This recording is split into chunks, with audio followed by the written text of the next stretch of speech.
Hey everyone, welcome back. Ready to tackle a topic that's basically a parenting rite of passage. I think I know where this is going. We're talking about raising responsible kids, and more importantly, how to actually make it happen without, losing our minds in the That's process. definitely a journey. A total roller coaster.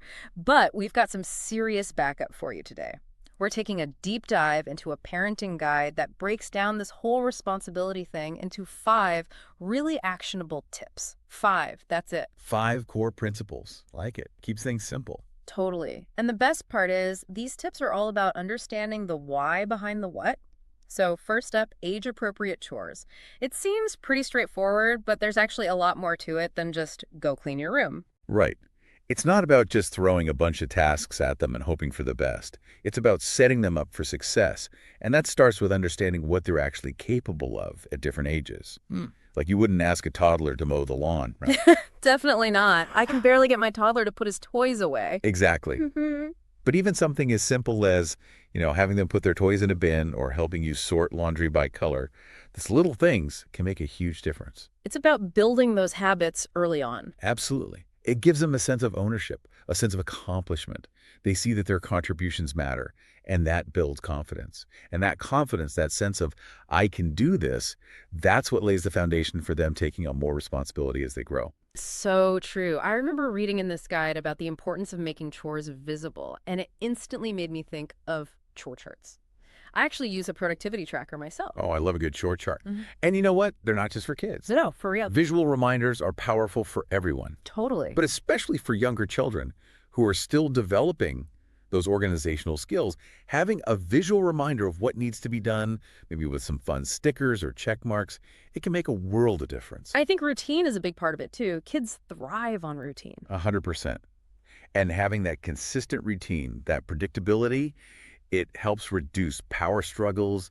It minimizes those but I don't want to moments. It takes the guesswork out of it. And speaking of consistency, that actually brings us to our next principle, being consistent with our expectations and our follow-through. When kids know what to expect, it makes them feel safe and secure. It makes sense. If we're wishy-washy about chores or any expectations, really, it's going to create confusion. Absolutely. Think about it from their perspective. One day we enforce the rules.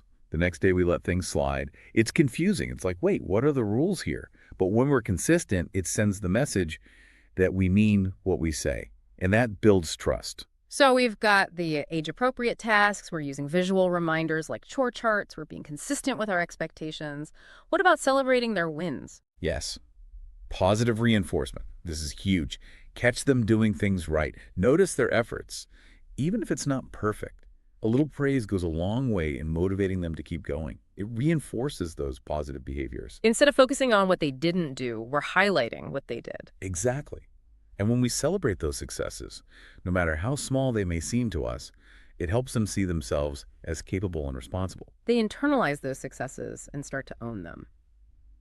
Okay, so we've covered 4 big ones. Age-appropriate chores, visual reminders, consistency, and positive reinforcement.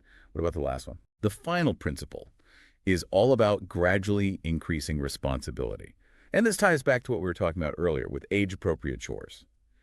As they master those smaller tasks, as they gain confidence, we can start to challenge them a bit more. Maybe they take on a more complex chore, or maybe they start doing something independently that they used to need help with. It's like that natural progression of skills. Exactly.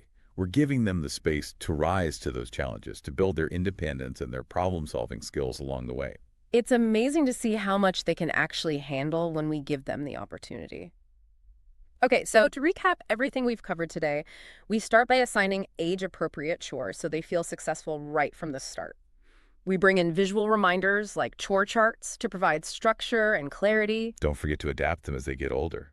Right, their chore chart might look different at 10 than it did at 5. Exactly. We prioritize consistency in our expectations and follow through, which builds trust and reduces confusion. We make sure to praise their efforts and celebrate their successes, no matter how small. And lastly, we gradually increase responsibility as they grow and mature. I think we covered it all. This has been an amazing deep dive into building responsibility at home, but here's something to think about as you start implementing these tips. How can you apply these principles to other areas of your child's life? That's a great question. Could these same principles be used to encourage responsibility with homework or with managing their time, or even with pursuing their passions. Ooh, I like that. It's about equipping them with life skills. Exactly. It's about setting them up for success in all areas of their lives. This has been an incredible conversation. I hope everyone listening feels as inspired as I do to put these tips into action. Me too. Until next time.